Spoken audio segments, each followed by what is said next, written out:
Okay, so now we're going to go ahead and we're going to trim, and well, I guess I already trimmed it. I'm going to foot my bowl. Now if you've got a large open shape, more like my bowl instead of the other. Now you see, I took that off and it was too soft because I'm rushing this again for the demo. I'm rushing it a little bit, and this is a little bit soft, so I ended up kind of mushing that a little, which is not ideal. But again, it's for the video, so I'm okay with that. I'm going to show you a different kind of surface. This is on the foam bat, and the hardest part of this is actually getting those marks to line up. So I'm going to set my bowl back down. And since you can't see because of the foam, you got to look for the holes and kind of guess where that goes on. Okay, so now I've got this. This has the concentric circles just like the wheel head. Try really hard not to damage this because once it's gone, it's gone. You don't have to ever use this. You can keep anchoring like I did on the cylinder, or you can use this again with the wide open pieces. If they're not very wide, I don't recommend this, or if it's very tall, I don't recommend this. But on lower, wider pieces like a bowl, it actually works very well. Again, you start out by eyeballing. Once you eyeball it, and if you watch online, you can probably see videos of people tap centering. I'm not going to show you that. Number one reason, I'm not good at it. So I'm not going to show you that. So again, it's narrower here, wider over there. So I'm going to slowly bring this over. And this is, again, this is too soft. So you'll see what happens. Everything's going to kind of stick. It's going to be too easily mushed. You've got to have patience. Again, I'm moving to just slightly narrower there. Smoothing that. Now since this has a little bit of grip, I don't need to anchor this. I do need to use caution, but I do not need to anchor it. It's already, this has a lot of grip to it. Now if you were doing a really tall piece, this also has flex to it, and it would probably move a little bit more than you want. Okay, so I'm going to carve away, and already you can see that I've got problems here. In fact, I might go ahead and pause the video and come back because this is really sticky. So you know, I told you on the last one, if you take your fingers across and you get clay off, that means it is too wet. And since my phone is ringing, I'm assuming that means I need to pause. Alright, so I'm back. It's a little drier and we'll go from there. Okay, so again, I trimmed the outside a little bit and it started to stick a lot. So I'm going to carve a little more. And there is a trick, and I didn't do it on this one, but on a wide open piece, on a bowl or something like that, you can put push pins on the inside, starting in the center, coming out about halfway, again on the inside. And as you're trimming, when you get down to the thickness or the depth of the part of the push pin, the needle part, when you start feeling a clunk, clunk, clunk, you know that you've gotten down there, and then that gives you that thickness. So that's kind of helpful, especially that only helps with large bowls or open bowls and open forms. So there's that. Now you can also, there's another trick. You can use this for footing anything. If you take a bottle cap and put it center-ish, and then rest your finger on that when you're making that bridge. That helps you keep a little bit of pressure, makes it less likely to pop up. But let your finger slide a little more than it does if you're just on the clay.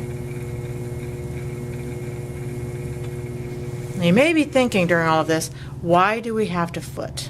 Why do we have to do this at all? Generally speaking, when you're throwing, you've got too much excess, and it also will elevate your pieces, and it makes them a little bit more aesthetically pleasing, makes them look more professional. For example, go home, check your dishes. I guess Flex say you should theoretically be home. So check out your dishes, see what's going on there. And look at the foot on those. Now those are going to be really thin because odds are good your dishes are slip cast. And that means they're mass produced and they're not hand trimmed like this, so it is going to be different. Okay, so that's about enough for that. I'm going to trim, I'm just going to switch, use my round end a little bit. I'm going to take off a little bit more. The round end sometimes, or the corner of the square, sometimes lets it come off of there a little bit easier. Now again, the dangers, it flying off, the whole pot flying off because it's either not anchored or not sticking. Again, this is kind of in lieu of or in place of my anchors. So I don't need to do that anchoring step on this one. Again, don't try and do a skinny necked or a tall piece with this. Now I can either smooth this, or if I decide I like the carving marks with this, maybe I want to save that as an embellishment. That's a possibility. But you want it to be really nice and cleaned up. Now since I just hair dried it and I didn't really wait for it to naturally get to leather hard, it's starting to stick again because I kind of cheated. I'm going to switch to my square end again. I'm going to make that little pedestal. And I'm just very gently rolling those little sticky bits off. Keeping my fingers crossed that all comes off. Okay, so there's that. I'm going to smooth while I still have my bottle cap on there. I'm going to stick my finger and smooth down there. Since again I handled it before my pot was ready. Don't rush them. It's very tempting to. You don't want to rush it. Okay, now I'm going to take that bottle cap off and I'm going to start trimming the bottom. Now this part is just like before. I recommend, especially if you're just starting out with trimming, with footing I should say, I recommend setting a target line. You'll know that that's kind of where you're starting from. And I'm going to start from that line. I'm going to go down. And then I'm going to bring that across. I'm staying really stable. My elbows are braced on my legs. I'm going to come to the outside. Again, this has to be at a pretty, just kind of the perfect speed. Not so fast that it flies off, not so slow that it's creeping along and makes you more likely to mess up. Again, there's comfort in it going too slowly, but it really does not work. Just like there's comfort when you're trimming the top of your pot, there's comfort in going slow.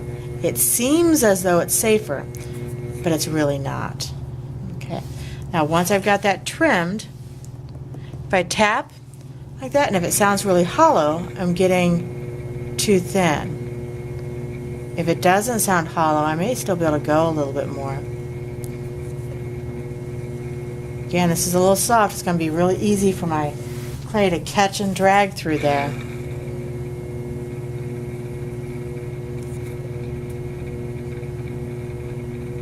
Okay. Once you think you've got it all carved, if you see any where the actual clay is starting to give a little bit, don't keep carving unless you got to smooth that up. Then you can wet your finger just a little bit, smooth that lip. Again, you got to get it nice and smooth. You don't want that to be rough at all. Inside, smooth that again. That's a nice little detail. If you want to take like the back of your fingernail or the edge of this something, if you want to create kind of a spiral in there, it's just kind of a design element, you can do that. Okay, so I could make a little something in there. And little boogers, I can take care of that later.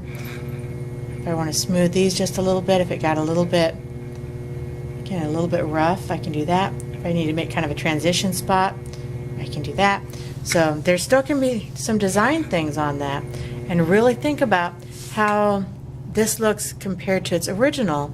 And I'll show you side by side so you can see what those look like together, and hopefully realize that they look more professional, more finished again once you have trimmed, at the very least trimmed. Now remember, for the grade you also have to have it footed. So you have to make, again, one wheel thrown piece. I'll give you more details on it, but you have to have a wheel thrown piece that is footed. Okay. If you want to make it into a mug, you can do that, and I can show you how to make a handle and apply some things to your pieces for that. Alright, so that's how to foot those. Again, I'm going to make these into 3 separate ones, but watch all of them. I forgot one thing. Make sure after you've done all the trimming that you take all the pieces out and you reclaim those. Don't leave your wheel a mess. Always make sure you clean that up. Remember, do as I say, not as I do. All right.